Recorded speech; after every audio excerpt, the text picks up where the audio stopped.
What's up, Doc? Hey everyone, so you're in for a very loony video. So, as some may know, I am a big Looney Tunes fan.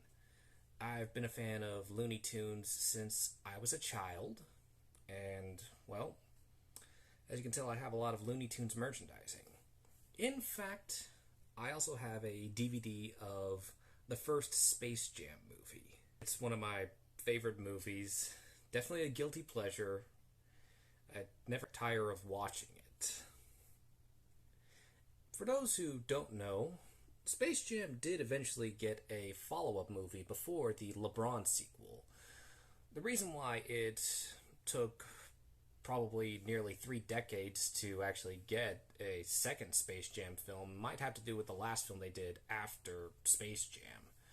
Specifically, a live-action animated movie known as Looney Tunes Back in Action. Now, this film was directed by Joe Dante, who you may know for directing such horror comedies as Gremlins and The Howling. And turns out Dante was a big Looney Tunes fan. He was actually friends with the late Chuck Jones. And he wanted to bring the Looney Tunes characters back to their more cartoonish roots instead of what he deemed a product placement with the first Space Jam. And thus we got Looney Tunes Back in Action, which starred Brendan Fraser, Jenna Elfman, and Steve Martin. This was actually my first introduction to comedian Steve Martin, and it was the first Brendan Fraser movie I watched besides The Mummy.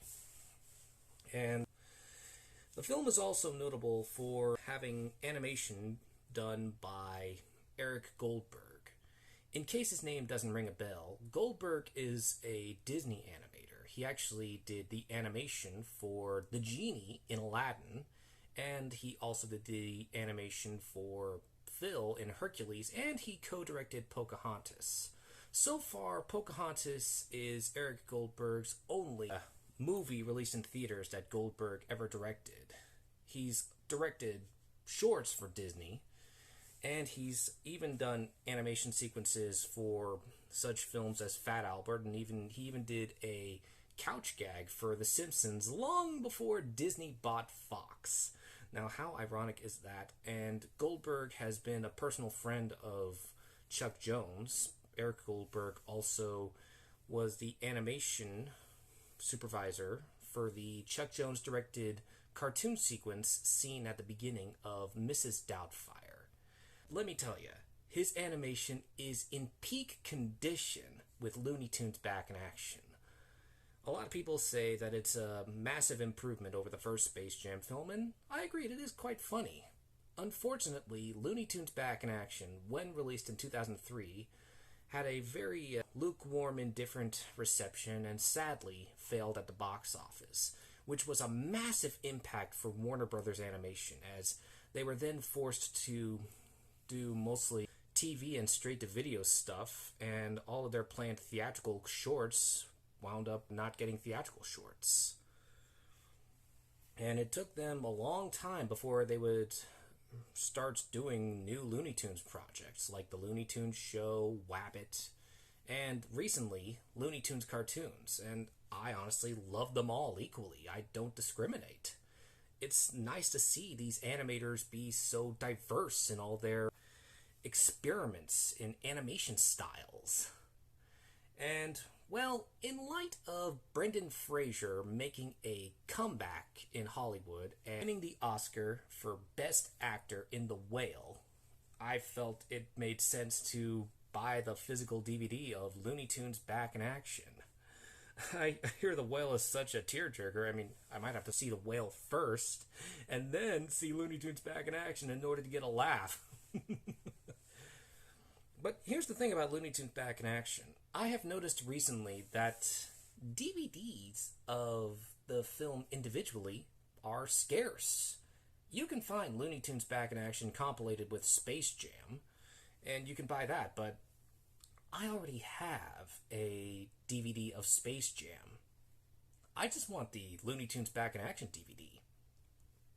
And I also noticed that to celebrate the 100th anniversary of their studio, Warner Brothers released Back in Action with several of their other Looney Tunes movies, like Space Jam and Space Jam 2 and some of the other more classic Looney Tunes movies, which were basically compilations with new animation. Well, new back then when considered in the 80s. But I don't want another compilation, and I'm not interested in buying Space Jam 2. I want Looney Tunes Back in Action. I was hoping to find a Blu-ray of it for a reasonable price, but some of them are scarce.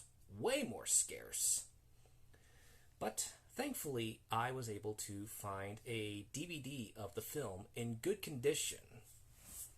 And so, I finally got it. Came in the mail a few hours ago. And I'm gonna open it. If you're a fan of Looney Tunes, you will like Looney Tunes Back in Action. I think I would probably show my kids the first Space Jam film and Back in Action. Most definitely. I definitely wish I had seen Back in Action in theaters. I probably would have loved it when I was 6. Yes, I'm that old. 20 years later. That's all wrapped very safely. Props to the guy for packaging it so carefully. It's in very, very good condition. Wow. Ah, yeah. I got it. Oh, yeah.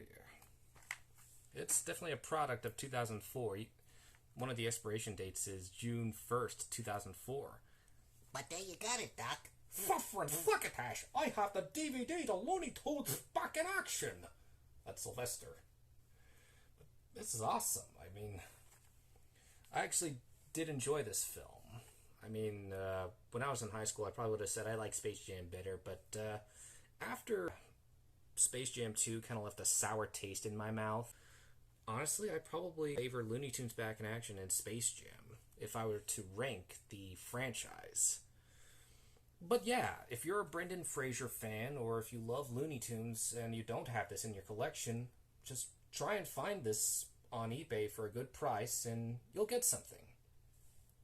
Anyway, thanks for watching this unboxing video and for listening to me ramble about Looney Tunes. It's just I don't often get to talk about this cartoon that I love. Be sure to like and subscribe. And that's all, Doc.